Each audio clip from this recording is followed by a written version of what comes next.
Quick dinner for the kids. We're gonna make steak and cheese subs with nice potato wedges. And if you're from Maryland, you would go to AC&T for these potato wedges, but I'm gonna show you how to easily, quickly make Parmesan baked potato wedges with these simple ingredients. 5 potatoes, paprika, garlic, Italian seasoning, and olive oil. Last but not least, don't forget your Parmesan cheese. All right, the first step is gonna be cutting your potatoes into actual wedges. So make sure you utilize your 5 potatoes to start cutting them into even wedges into a bowl, that's where you're gonna mix the spices before you add them to the pan to eventually put them in the oven to cook.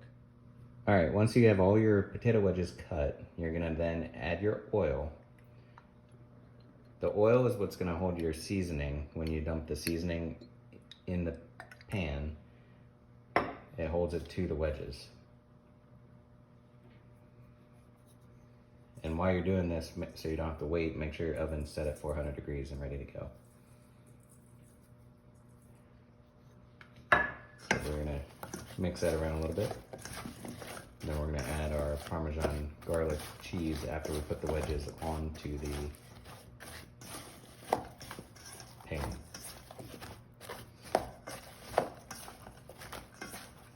You wanna make sure you get a good consistency while you're mixing them, because you don't want all the spices on one wedge. You want them throughout all of the wedges evenly. And again, this is a quick, easy recipe to make for healthier French fries than you would buy at McDonald's. All right, we're gonna go ahead and transfer them to the pan.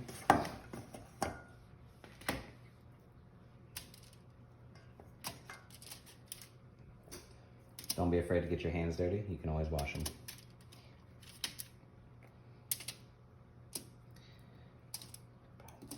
You want to space them out so they're evenly spread on the pan. As you can see, we're going to have quite a few potato wedges.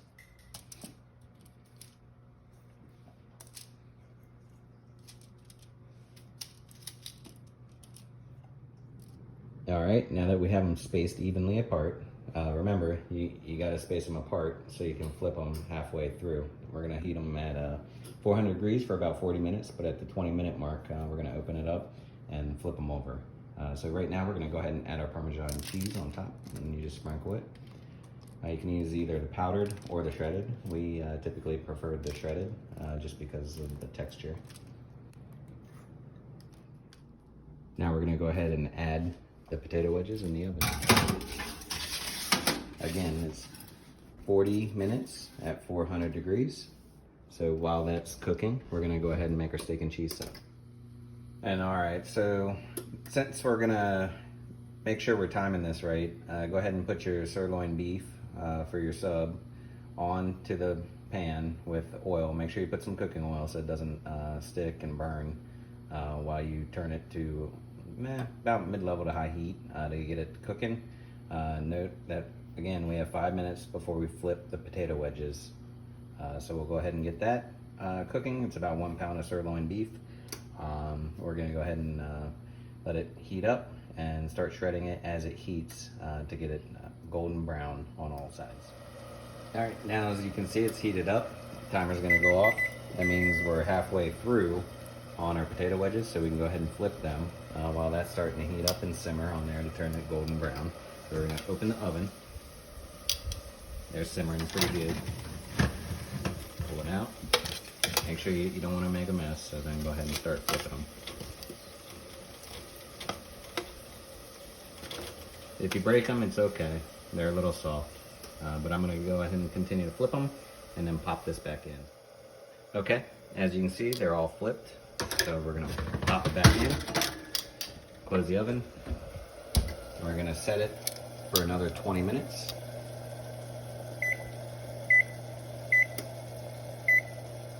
That way we can forget it and move on to finishing our steak. See how it's turning golden brown? I'm gonna go ahead and keep cutting that up and flipping it until it gets that nice crispy, dark brown that you see on Philly steak and cheese subs.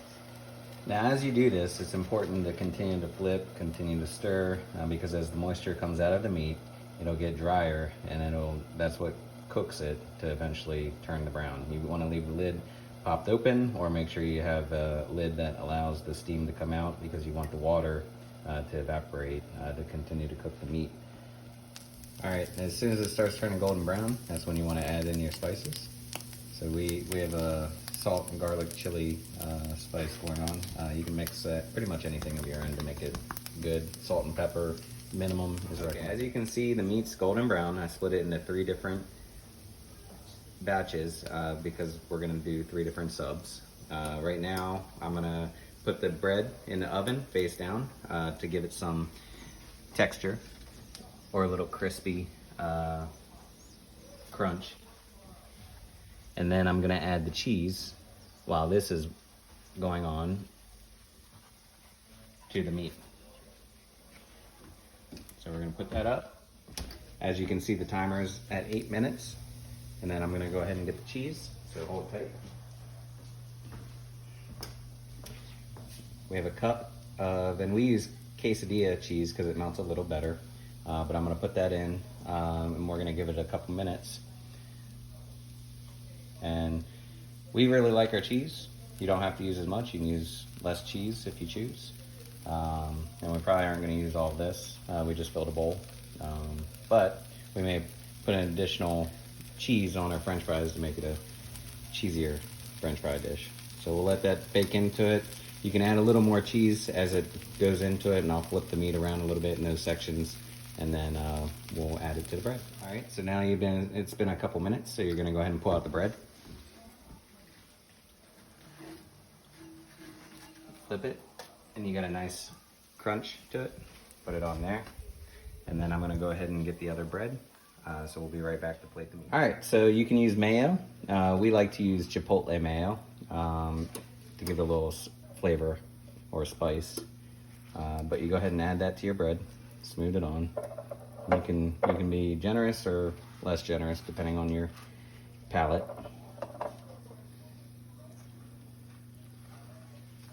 And once you do that, you go ahead and what we do is add a little more cheese to the outside. Not a whole bunch this time, just a little bit. That way when we place on the meat, it's gonna go ahead and melt to the bread.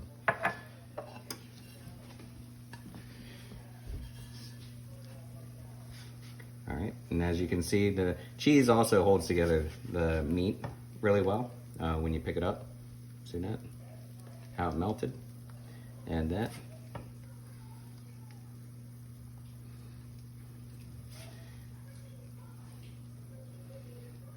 And make sure you get it off.